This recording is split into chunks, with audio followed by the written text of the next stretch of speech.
Dans le top 10 des présidents les plus riches du monde, un seul dirigeant africain. On a souvent coutume d'entendre dire que les dirigeants africains sont plus fortunés que leurs homologues européens ou américains, alors qu'ils sont loin d'être les dirigeants les mieux payés au monde. Soyez prêts mesdames et messieurs, car voici les 10 présidents les plus riches de la planète. Henri de Luxembourg. Né le 16 avril 1955 dans la localité de Betzdorf, le grand-duc Henri n'est en poste officiellement que depuis 7 octobre 2000. Fils aîné du grand-duc Jean de Luxembourg et de la duchesse Joséphine Charlotte, Henri effectue ses études secondaires dans son pays avant de rejoindre la France où il passera et obtiendra son bac. Face aux nombreuses critiques dont faisait l'objet son épouse, le roi du Luxembourg est monté au créneau pour dénoncer l'acharnement contre sa famille, en l'occurrence contre son épouse. Tamim Ben Hamad Al Thani. Tamim Ben Hamad Al Thani était désigné il y a de cela 3 ans comme le 7e dirigeant le plus riche au monde par le magazine Forbes. Originaire du clan Al Thani qui dirige le Qatar depuis plus de 150 ans, l'émir du Qatari en poste depuis le 25 juin 2013 fut élevé au rang d'officier au sein de l'armée nationale en 1997. Il décroche en 1998 un diplôme à l'Académie royale militaire de Sandhurst, une célèbre école de formation qui accueille des élèves officiers britanniques comme des élèves étrangers. Le 5 août 2003, il est désigné en lieu et place de son frère comme le prince héritier du Qatar. Tamim Ben Hamad Al Thani conservera son titre royal pendant 9 ans avant de présider aux destinées du royaume en juin 2013. La fortune de l'émir de Qatar est estimée à 2,5 milliards de dollars. Donald Trump. Avant de présider aux destinées des États-Unis, Donald Trump était avant connu comme un redoutable homme d'affaires. Le président américain a d'abord travaillé avec son père avant de prendre les commandes de l'entreprise familiale en 1970, année durant laquelle il se lancera dans le domaine de l'immobilier. Seulement 8 ans après son arrivée à la présidence de l'entreprise familiale, Donald Trump réussit à finaliser les derniers détails pour la construction de la Tower Trump, le gratte-ciel de 202 mètres dont la construction sera achevée en 1983.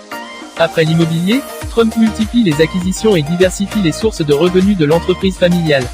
Aujourd'hui, le président américain est officiellement à la tête d'une fortune estimée à 3,5 milliards de dollars. Si l'on se fie aux médias américains, la fortune du dirigeant célébrée cette année, à la bagatelle de 2,5 milliards de dollars.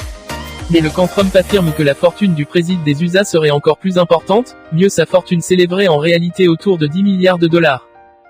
En dépit des polémiques sur les chiffres, force est d'admettre que le président Donald Trump figure non seulement parmi les hommes les plus puissants de la planète, mais aussi parmi les plus grosses fortunes de la planète, surtout dans le cercle très fermé des richissimes présidents du monde. Hans Adam II. On n'en parle presque jamais mais le Liechtenstein est un petit situé en Europe centrale. Il est dirigé par le prince Hans Adam II qui est né le 14 février 1945 dans la ville de Zurich en Suisse. En poste depuis le 13 novembre 1989, le prince a vu ses pouvoirs et prérogatives se renforcer dans le petit État européen en 2003 notamment lors d'un vote référendaire qui a abouti à une profonde réforme de la constitution du pays. Désormais, il jouit d'une immunité totale devant l'Assemblée parlementaire de son pays, ce qui le met à l'abri de toute forme de contrôle. Grâce à la réforme constitutionnelle, Hans Adam II a désormais le pouvoir de s'opposer à toute décision de son peuple qu'il jugera impopulaire grâce à son veto. Durant les 28 années de règne, le souverain du Liechtenstein s'est bâti une belle petite fortune estimée aujourd'hui à 3,5 milliards de dollars. Mohamed Ben Rachid Al Maktoum. Mohamed Ben Rachid Al Maktoum est né le 14 juillet 1949. En plus d'être l'émir de Dubaï, il est également le vice-président, ministre de la Défense mais aussi Premier ministre des Émirats Arabes Unis. Le 5 janvier 2006, il succède officiellement à son frère à la fonction d'émirat de Dubaï, devenant ainsi le 13e émir que la ville ait connu. Mohamed Ben Rachid Al Maktoum a joué un rôle majeur dans le développement de la ville. Plusieurs projets d'envergure dont la célèbre compagnie Emirates Airlines, ont été lancés sous sa responsabilité. Il est surtout connu pour avoir dirigé le projet combien ambitieux de la construction de la tour Burj Khalifa, qui reste à ce jour le gratte-ciel le plus long au monde. La fortune personnelle de Mohamed Ben Rachid Al Maktoum est aujourd'hui estimée à 4,8 milliards de dollars.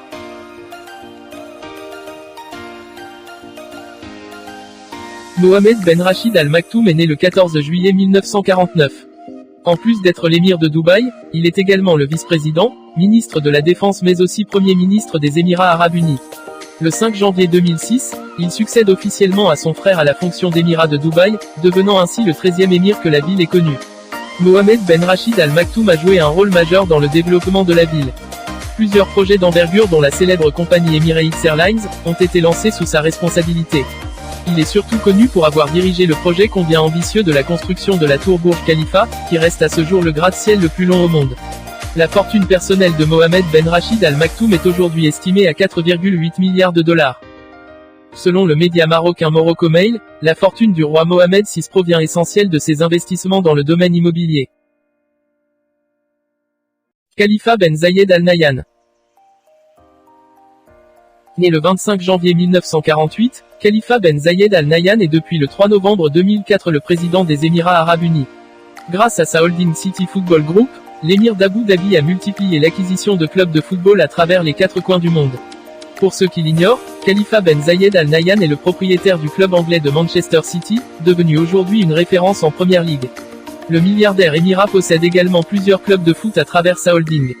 Si Manchester City reste la plus importante acquisition du président des Émirats Arabes Unis dans le milieu du foot, rappelons que Khalifa Ben Zayed Al Nahyan est également propriétaire de New York City FC, de Yokohama F. Marino. Quant à sa fortune personnelle, elle est aujourd'hui estimée à 15 milliards de dollars. Salman Ben Abdelaziz Al Saoud. Salman Ben Abdelaziz Al Saoud est l'un des héritiers d'Ibn Saoud, l'homme à qui nous devons la fondation du Royaume d'Arabie Saoudite. Né le 31 décembre 1935, il a succédé à son frère à la tête du Royaume d'Arabie depuis le 23 janvier 2015. Salman Ben Abdelaziz Al Saoud est également Premier ministre du Royaume d'Arabie Saoudite depuis sa nomination en tant que roi en janvier 2015 après la mort de son frère. Mais son arrivée au pouvoir a suscité de nombreuses polémiques étant donné qu'il s'est lancé dans un vaste remaniement, évinçant des postes stratégiques plusieurs personnes qui avaient prêté allégeance à l'ancien roi décédé en janvier 2015. La fortune de Salman Ben Abdelaziz Al Saoud, le nouveau roi d'Arabie Saoudite, est actuellement estimée autour de 18,5 milliards de dollars. Hassan al-Bolkiah. Hassan al-Bolkiah est sans doute à ce jour le dirigeant qui totalise la plus grande longévité au pouvoir. Aujourd'hui âgé de 72 ans, il a passé à lui tout seul 50 ans et 8 mois à la tête de l'État de Brunei. Le 29e sultan de l'État de Brunei avait même été désigné par Forbes en 1997 comme étant l'homme le plus riche au monde grâce à sa fortune qui était estimée à 40 milliards de dollars. À en croire certaines sources, son immense palais composé de plus de 1700 chambres a coûté la bagatelle d'environ 1 milliard d'euros. À tout seul, le sultan de Brunei possède plus de 5000 voitures parmi lesquelles une vingtaine de Lamborghini, plus de 500 Mercedes, 367 Ferrari, 4 Bugatti, plus d'une centaine de Rolls-Royce, pour ne citer que ces marques. Aujourd'hui, la fortune personnelle du sultan de Brunei est estimée à 20 milliards de dollars. Ramadis. Le nom de Ramadis à l'état civil semble très difficile à prononcer pour certains. Né en juillet 1952, il a été élevé au rang de roi de Thaïlande il y a de cela moins de 2 ans. La nomination de Ramadis à la tête de Thaïlande, en tant que roi faut-il le préciser, date du 1er décembre 2016.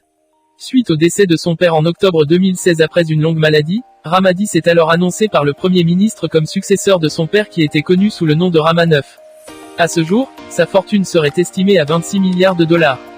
En pleine crise du coronavirus, des milliers de Thaïlandais ont crié leur colère suite au départ de leurs dirigeants pour l'Allemagne. À la surprise générale, le roi Ramadis a décidé d'aller se confiner en Allemagne, dans un hôtel de luxe 4 étoiles, avec une vingtaine de ses compagnes, en l'absence de la reine, convient-il de préciser. Cette décision du roi a suscité un vent de colère dans son pays.